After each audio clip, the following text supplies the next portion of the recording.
one thing alone. That is the word of God. You mustn't listen to what I'm saying. Listen carefully. You mustn't listen to what Lizette is saying. When she speaks and I speak, this is the thing where I got my information from. This little Bible over here. And where she gets her information from, and whoever stands in here, when we finish today, go home, check out the truth. That's the only way that you're going to know that I spoke the truth. That she spoke the truth. Because it's only this word that is the truth. No people's opinions, no radio's opinions, no other people's thoughts on what the Bible says. Only the Bible. That's the only truth that's going to take away the confusion. Because the confusion is going to damage our faith. And the confusion is going to take us away from what God wants us to hear. Elijah was willing to challenge 850 prophets because he spent 3 years in the Lord's presence being prepared for that specific moment. When God is preparing you for an event, be patient. I really want to encourage you. Be patient. Be quiet. Spend time in the Word. Listen to His voice. He has a task for every one of us. I even tell my kids every day, they know what their names mean. I've written it on their doors. And I've told them, the Lord has called you for a purpose. And you must find what it is. And we pray for their purpose. They're 6. And we pray for their purpose every day so the Lord can help us to teach them to get their purpose, because the Lord has called each and every one of us on this earth for a specific purpose and time. But we have to be patient and we have to be prepared. I want to tell you what happened on Mount Carmel, and I want to tell you why it's important. Does anyone here know what Baal, the people that believed in Baal, what was the thing that they did? Anyone? Has anyone ever looked at Baal or what they believe? Anyone? It's quite shocking. I like to go through background. You see, I'm a background person. I like to fill in the picture, because then you understand the whole book. These people of Baal, they did not believe that God was in control of the earth. They did not believe that there's only one true Yahweh looking after everything. They believed that Baal was in control of the earth. And even worse, they worshipped trees, like I told you, the Ashtoreth. And they did all this other worship, almost like the New Age people today. They worship trees and the field and the flowers and everything. But they don't believe that there's only one God providing. The other thing that they believed about Baal is that he was responsible for rain. So Baal was the one God that would provide rain. That's what they found out in that 3 years. But you know what? You know how they stirred up the rain? It's gross. And I want to share it with you because that's the Bible. You can read it anyway. What they did is their worship was based on physical worship and grounded on magic. You can read it everywhere. It's grounded in magic. So what they did is they directed their worship into sexual pleasure with both men and women. That was prostitutes at the temple of Baal. So does that sound familiar in 2025? Does that sound familiar? Both sexual activities, men and women?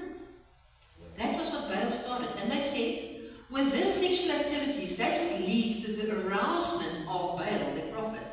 And that arousement of Baal through their sexual activities would pour out rain on the earth and make the earth fruitful. Oh, stupid. But that is what they believed. And now you can think, and you can apply, how it was so important that the Lord had to give a drought. Because in these 3 years, they realized that Baal was angry at them. He wasn't doing what he was supposed to be doing. He wasn't giving rain. They were going on like little bunnies. And nothing was happening. No arousement, no rain, no fruitfulness. And sometimes we don't understand the context of the Bible, the 3-year drought, because we do not understand the background of the Bible. You know what's even worse about these things? Because of all the sexual activities that went on in Baal's time in front of this prophet, this Baal prophet, and all the 450 people that was there. A lot of kids were born. A lot. And you know what they did with those kids? Can you guess? They offered them. That was Baal's offerings. So all the kids that was produced from all these activities were offered. And if you look at the picture, you'll see they had a big fire in front of this Baal. There's the Baal prophet, of the Baal, the statue that they had. And they would offer these kids to this Baal. And we say, this is terrible. How can I speak about this pastor in the church? This is horrible. How can you say these things in our congregation? I want to shock you even more. Because these things are horrible. I think it's terrible. But you know what? If we ponder 1 minute on 2025, and we ponder on what's happening in this world of ours, you're going to be shocked even more. Because have you looked around in the country what's happening? In the world? Have you looked around what's happening in Secunda? A few weeks ago I took out the Rich Times, and what did I read there? What does the human population in Secunda do? They throw away a baby. They threw away a baby. Ah, Pastor, you know, that's not much. Have you stood and been quiet for 1 minute and thought about what the human population of Secunda, South Africa, the world is doing? Is it worse than Baal? Is it worse than what those people did? Does anyone have an idea what the statistics of abandoned babies in South Africa is according to 2023 statistics? Any idea? Take a guess. Per day. How many babies per day in South Africa in 2023 was thrown away? Take a guess. No? 10 per day. Just make the math. Do the maths. 10 babies per day just in South Africa. And they say in Johannesburg between 4 and 5, eh? 4 per day, just Johannesburg. That's crazy, guys. Are we not even worse than that? We are just as cruel and just as immoral in our society today as it was in the Bible's time, even worse. We shiver when we hear that they sacrificed human beings in a fire. What do? We have out-marital relationships, and then there's a oopsalala, and there's a baby. What do? We go to a clinic and we abort it. We throw the baby into a fire. Because that day that baby was conceived, he had a soul. She had a heart. She had a soul. We do exactly the same as the Baal, the people that served him. And then we say, those people were immoral. We are immoral. The country has stooped to a very low level. Our town is stooping to it as well. Our world is being turned upside down by the enemy, and we are being quiet and not speaking the truth because we are scared and confused. We are scared to open up our mouth and say we are not allowed to have an extramarital affair because we're scared what the people are going to say. We are scared to say you cannot have an abortion, not because the clinic says so, because the Lord says it's life. We are scared to tell them not to have male-to-male, female-to-female relationships because our country says it's fine. What does the Lord say? Are you voicing the Bible? Or are you scared and confused? There's only 2 choices, guys. The Bible says there's only 2 choices. I don't say that. The Word of God says that. And please, this morning, you have to hear there's Baal and all the things, all is God. Jy kan maar draai, tieners. I want to read as 1 Kings 18, verse 36 to 40. Come on, and at the time of the offering, Elijah the prophet came near and said, O Lord God of Abraham, Isaac, and Israel, Let it be known this day that you are God in Israel, and that I am your servant, and that I have done all these things only at your word. Answer me, O God, answer me, let this people know that you, O Lord, are the only true God, and that you have turned their hearts back. And then verse 38 says, you can write it. Then the fire of the Lord fell and consumed the burnt offering and the wood and the stones and the dust, and licked up all the water that was in the trench. Wat het dit al? Alles. Klippe, stof, sand, water, hout, vleis, alles. Daar was 'n gat in die grond. It licked up everything. And the people saw it, and they fell on their faces and said, Lord, the Lord God is God. The Lord, He is God. And Elijah said to them, seize these prophets, and let not one of them escape.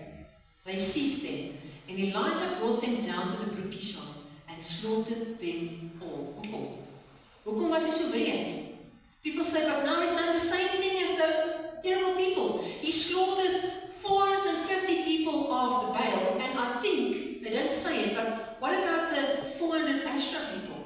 So it must have been 850 people slaughtered. They said the brook ran like blood.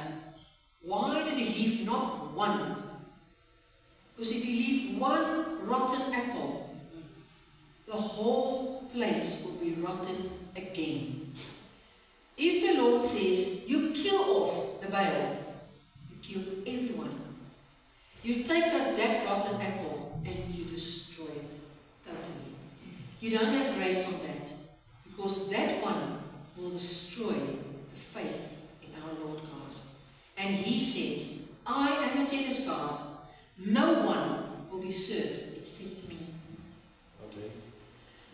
So Elijah was not shy or scared to demonstrate what God can do, even though it was 1 against 850 people. He knew that that day and that event was not about Elijah. It was about our Father God and only our Father God. You come out right in it? That's why I use the theme today, Carpe Diem, seize the moment and make it count. When it's your time that the Lord convinces you to do something, you have to do something. We want to try and change people and try and tell the truth of people by doing it on our own strength. We want to go and change people's lives from alcohol and drugs and prostitution and all things. But we cannot do anything. We can cry, we can try. I've been on my knees for people for many, many years. I work with prostitutes, I work with Satanism, I work with different kinds of people, with children killing themselves, with people murdering their own parents. I sat with a boy 9 years old who killed his people with an axe, his mother and father, because they didn't agree with what he believed. I can cry about that person, but when we don't turn to God and say, Lord, this is your people, you have to demonstrate your power. We cannot change people. Only the Word of God and through His Spirit, the Lord can change people. Sometimes He needs a powerful demonstration, like here on the mountain. And you know what? Sometimes He needs your and my testimony. Just a testimony. Just to tell people what the Lord did for you. I didn't write this on my notes, but I feel that I need to share a small testimony about we can change people. Many years ago, I was a missionary, and we went to this school that all the kids below the age of 14 was kept that murdered someone. And it was quite a big school. I was shocked. I was 25 years old, and I never knew that there was criminals 7 and 8 and 9 and 10 years old. I never knew that. We first went to the boys' school, and then we went to the girls' school. And the things I saw there was horrible. And I was young, 25. And it shocked me that I listened to these people's stories, and it shocked me. And I thought, how can a 9-year-old kill their parents? It was really crazy. But you know what? There was this one boy, the one evening we sat in sessions and we try to counsel them and help them and to accept the Lord. And there always was an older pastor with us. And this one boy came up to me, very arrogant. He was 13 years old. And he stood in front of me and he said, "You know what, Pastor? My mother is a witch. And she's going to kill you." And you know, I shook. Because I've never been challenged by a witch before. I knew that they existed. And I've been praying against them, but I've never been challenged by one. And I was scared. I must be honest, I was scared. But the Lord was bold. And I said, "And this good, I take the challenge." But inside, just like Elijah, I was going, and he said to me, "In 2 weeks' time from today, your funeral will be held." And I walked away from that thing. That night I didn't sleep. I didn't sleep at all. I was really scared. And the next day, I called some of my friends and I said, "You know what, there's this white witch that's on my trail. And her son has phoned her and told her that I'm trying to change these people's hearts. And she's on my tail and she promised me to be dead in 2 weeks' time. Will you please pray with me for strength and protection?" And you know what? We went home. After that time, we spent a week there. Another week passed, and you can think how we're feeling. I had a lot of attacks, but we had a lot of prayer.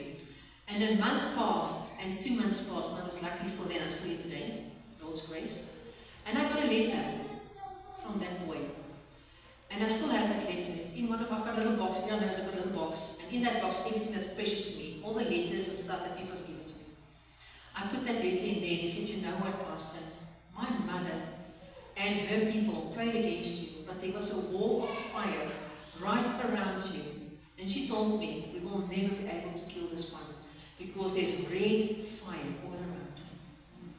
I get goosebumps up until today, and it's almost 25 years ago. And you know what? It wasn't because of me. I wasn't brave, because I was shivering and scared. But I was proud enough and bold enough to say, "Lord, I trust you. Protect me for another 50 years. And he did. But the witch and her son was shaken, because they couldn't pray against us. Because the Spirit of the Lord is faithful. He doesn't leave you. In a crisis, he doesn't leave you. How did the scene on Mount Carmel end? It ended in blood, but it also ended with rain. That day, when the people fell down to their faces and said, "Lord, we are so sorry," the Father forgave them and gave healing rain to the land and to the nation. That same day, within hours, there was rain. He kept his word, and he provided rain that they needed. Wat leer ons vandag? Ek kan maar blaai in dit. Daar is 4 goed wat belangrik is. Elia was nie bang om gehoorsaam te wees aan dit wat God van hom gevra het nie. Elia was bold. Hy het opgedaag voor Agab. Hy het opgedaag voor Isebel. Hy het gaan wegkry by die rivier, maar hy het weer gaan sê, die Here sê, dis tyd. Hy was bold. Elia was bereid om te sê, dit is die opdrag wat die Here vir my gegee het. Hy het nie net gepraat nie, hy was bereid om te sê, ek is nie meer populêr nie, maar dit is wat die Here sê. En die 4de een, Elia het gedoen, die policeman het nie eens nagewas. Hy het gedoen dit wat Vader van hom verwag het. Hy het die profete uitgedaag en hy het hulle doodgemaak. He did what was asked of him. He didn't shy away. He wasn't scared. He wasn't shaken. He stood up. I'm almost done. I've got a few more clips. I want to show you a video clip. This was on the Hacksaw Ridge video clip, right? I want to show you a video clip of a guy that was named Desmond Doss. He lived, it's a true story. It's a movie that I'm going to show you a clip from, but it's a true story. He lived in World War II. He was a very skinny, very small, very tiny, petite guy. And he thought in his heart, he felt that the Lord told him, he was a Christian, and he had to go to this war. But he wasn't allowed to wear a weapon. He's not going to kill him. So in this movie, it's really a great movie. It's called Hacksaw Ridge. That's the ridge that they fought on. And he was crucified by the people. They made fun of him. They said he was a coward. And everywhere they belittled him And they said, don't depend on Dawson if you go into the army. He will not be able to help you. He's not wearing a gun. They put him in front of a whole squad of people and told him, I'm not going to send you to army because you cannot fight without a gun. And he says, you know what, you do the killing, I'll do the healing. I'll help the people. I'll get the people out of there. And they said, no, you can't go. And then he prayed. He said, Lord, please use me. And then they said, ready? You can go. And then he went. And I'm just going to show you the piece, and then I'm going to tell you what happened. So you come up, Isis, please. What the hell is your delay, Captain? We're waiting, sir. Waiting for what? He was praying. He was waiting for him to pray. Who the hell is Private Docs? I was dreaming about being a doctor, but didn't get much school. I can't stay here while they go fight for me. You figure this war is just going to fit in with your ideas? While everybody else is taking life, I'm gonna be saving it. That's gonna be my way to serve. This is a personal gift from the United States government designed to bring death to the enemy. Oh, I'm sorry, Sergeant. I can't touch a gun. You don't kill. No, sir. You know, quite a bit of killing does occur in war. Private Doss does not believe in violence. Do not look to him to save you on the battlefield. I don't think this is a question of religion. I think this is cowardice. Because you weren't like anyone else. You're saying you could go to prison. I'm gonna live with myself if I don't stay true to what I believe. When the world's so set on tearing itself apart, doesn't seem like such a bad thing to me to want to put a little bit of it back together. Private Doss, you are free to run into the hellfire of battle without a single weapon to protect yourself.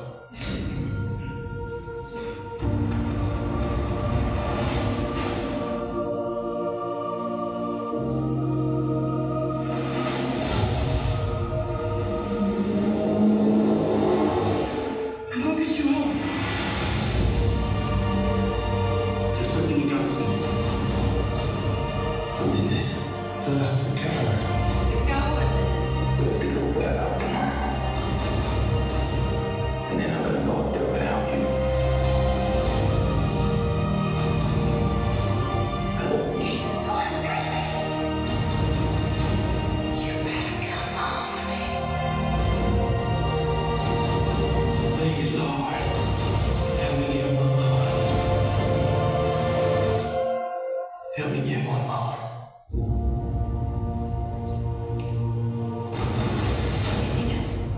Help me get one more. What did he do? He was in this battle with no gun. The people would be shot one by one. Everyone was almost killed. He was the only one left on that ridge. The only one. And he came, and then there's someone hurt, and then he was carried there. He was small and skinny. They called him the coward. He couldn't even carry his own weight. He just said, Lord, one more. One more. He carried 75 people that night by himself. 75! He carried them to the edge of the ridge, then he would tie them with a rope, let them drop with their own body weight, let them drop down a high hill, and go back, go find another one, say, Lord, one more. 75 people. He did what the Lord wanted him to do. Even he was skinny, he stood by his beliefs, I'm not going to kill, I'm not going to carry a weapon, but I'll do what I can do. Just give me the strength. He wasn't scared. The Lord can take an army, and He can use an army to change people's lives. He can use an army to change one person's life, but He doesn't need an army. He needs you and me. The Lord wants each of us to do what He has called you to do. God is waiting for His righteous men and women to stand up and do what they were called to do. The day when Jesus ascended, all the disciples stood staring up into the air because they, the one that's been walking with them for 3 years, has just gone up. And they were staring and waiting for something else to happen because what now, Lord? You left us alone. What now? And the two angels stood there and they said, I need to remind you guys of what Jesus said. first one he said, remember, tell the people, I am coming back. En ek kan weer draai tieners. The second one he said is, this is the task that I leave you. And I'm going to read it with you. It's on the screen. Matthew 28, verse 18. And Jesus came and said to them, and that was before he went up. That was his last words on this earth. His last words to us as church. All authority, everything that he owns is yours. Everything that he has done on this earth, blindness, illness, death being woken up, people that can't walk being walked, everything that he has had is yours. That's what he promised. And he's no lie. He said, all authority in heaven and on earth has been given unto me. And he gives it to us. Go therefore and make disciples of all nations, baptizing them in the name of the Father and of the Son and of the Holy Spirit, and teaching them to observe all that I have commanded you. And behold, I am with you always, not sometimes, every day, every minute, every second, every night, in the battle, out the battle, in the drought, out of the drought, when I'm alone, when I'm with people, when I'm dying, when I'm sick, when I'm healthy, when I'm not. Always I will be with each and every one of us, you and me. Hou op staan en staar. Hou op staan en wag vir die wonderwerk om te gebeur. Dis jou tyd om op te staan en vir Vader die eer te laat kry en te doen dit wat hy van jou vra. Carpe diem. Seize the day and make it count. Ek gaan nou afsluit en ons gaan nou na 'n liedjie luister. Want ons gaan nagmaal gebruik vanoggend. My seuns en my man gaan vir julle nagmaal. Ek weet ons gaan begin, man, hè? Kom papa. Nou, van elke 'n bordjie en die mense vir hulle skat. Dis pas weer by vat. Gaan die een kant en aan die ander kant, hoor? Dankie Daniel. Gaan jy links staan? Daai kant. Dankie skat. Gaan nou elke ry en elke kom toe, gaan in met die ry. Hulle gaan nou vir jou 'n broodjie en 'n glasie sap uitdeel. Hoekom gaan ons vanoggend dit doen? In die Bybelse tyd was daar, as jy net kan gaan lees in 1 Korintiërs 11, was daar baie mense wat siek geword het, en dit staan so in die Bybel, en jy moet mooi hoor wat ek vanoggend sê. Baie mense het siek geword omdat hulle nagmaal gebruik het met vuil hande. Kom ons maak dit medies.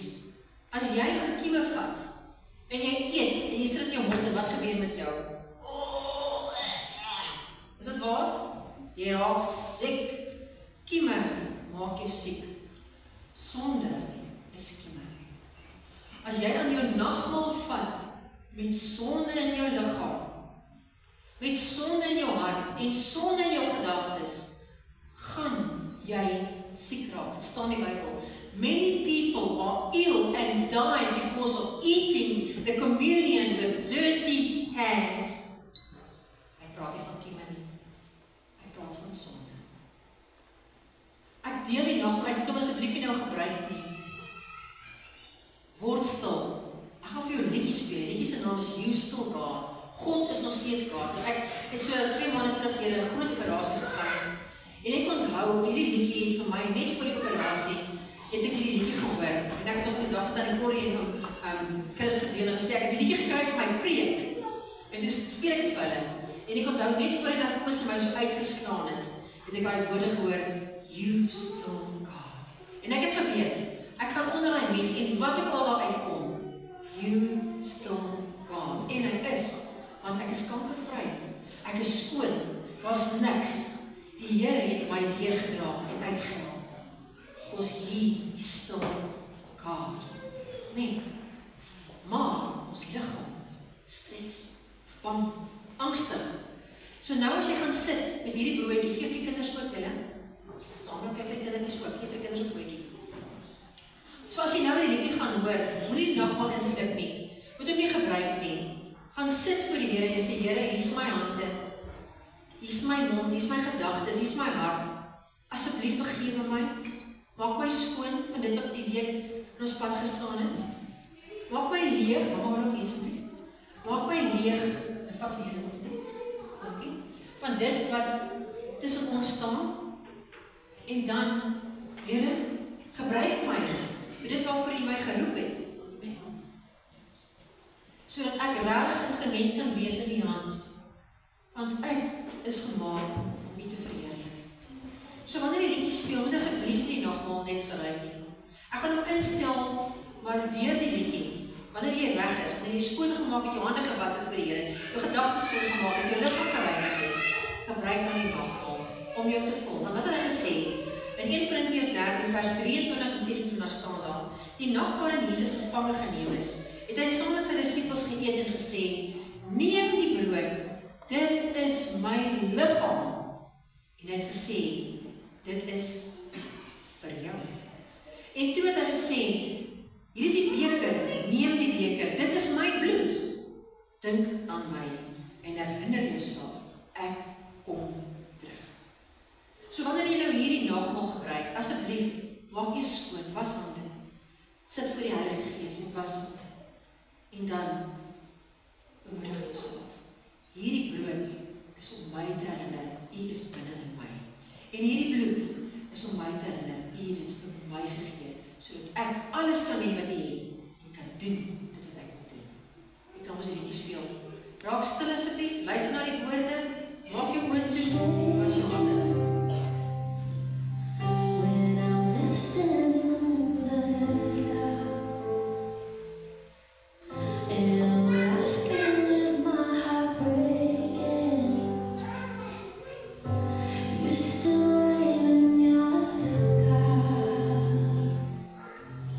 And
this fire that fell on the mountain Carmel, that your bread, body, your wine, blood, will cleanse us this morning like fire, Lord.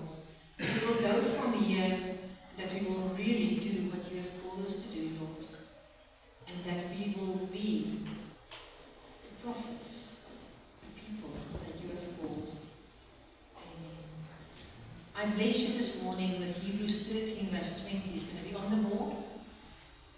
Now may the God of peace, the source of serenity and spiritual well-being, who brought you up from the dead, our Lord Jesus Christ, the great shepherd of the sheep, through the blood that sealed and ratified the eternal covenant, equip you with every good thing to carry out his will, and strengthen you, making you complete and perfect as you ought to be, accomplishing in us that which is pleasing in his sight, through Jesus Christ, to whom the glory is given.